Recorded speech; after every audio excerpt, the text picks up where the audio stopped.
May bago nang gagawin yung bata. Ayan. Bago ng project yung bata. Yan yung taga-assemble niya, yung kanyang boss. Boss namin dati. Ay, boss ko rin pala. Ayan. Yung bagong gagawin na yung bata.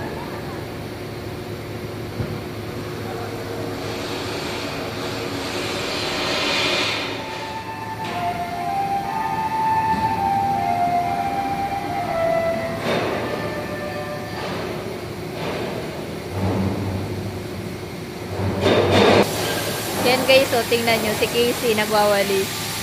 Ganyan dito sa production area kapag walang ginagawa. Pag wala nang gagawin talaga na weldingin or assemblein.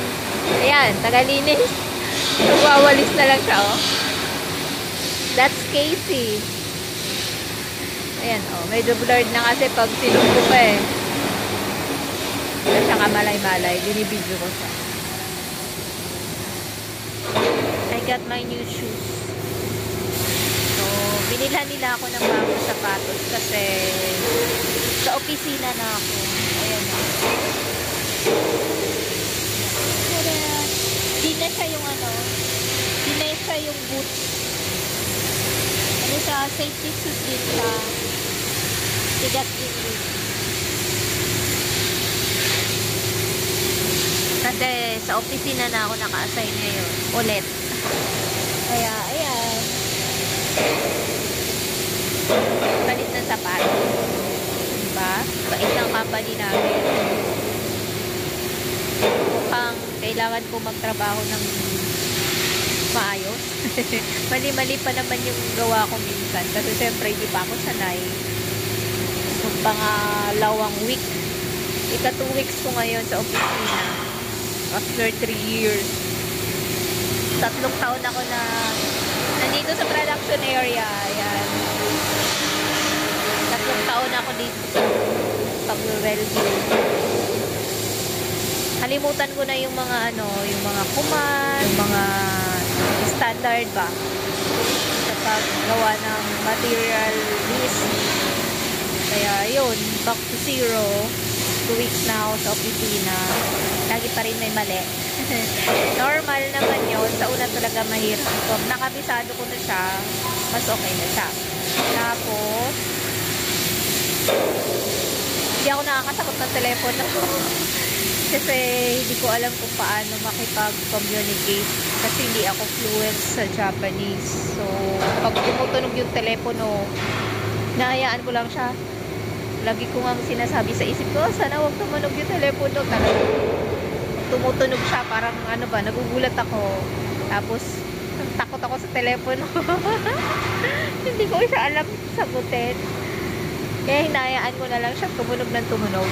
So, pagbalik na lang nung bossing ko sa loob, si Tamura-san, si Mr. Tamura, siya yung siya yung leader ko. So, as for now, yun, training muna.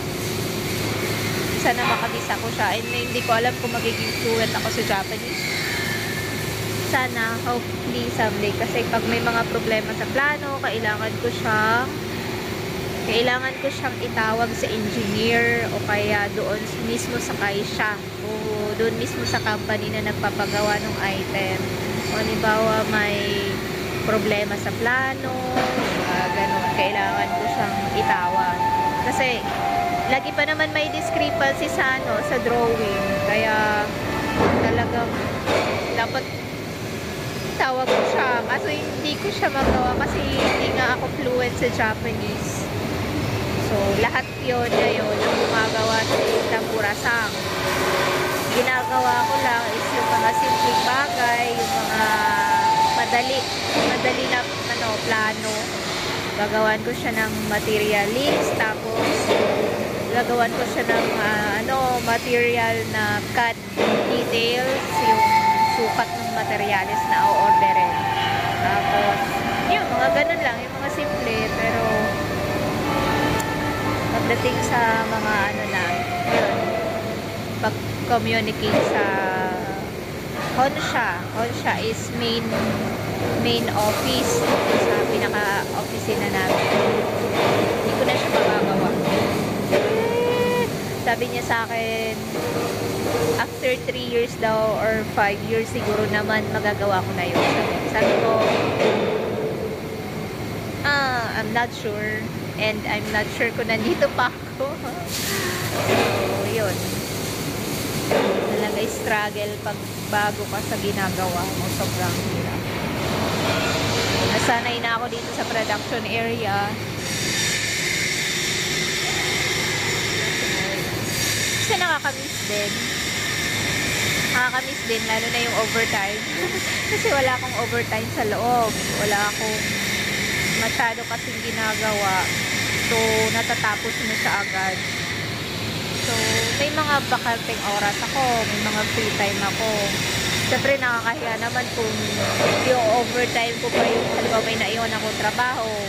Eh, may mga free time naman ako the whole day. Kaya hindi ko na siya na-overtime. Kaya sa opisina, wala kaming overtime. Regular hours lang, 8 hours a day. Then, wala din kaming pasok Sabado. Dito kasi sa production area, minsan may pasok na Sabado. So, overtime yun, maghapon. 8 hours na overtime yun, diba? Wala na din yun. Wala na din sa tulog na.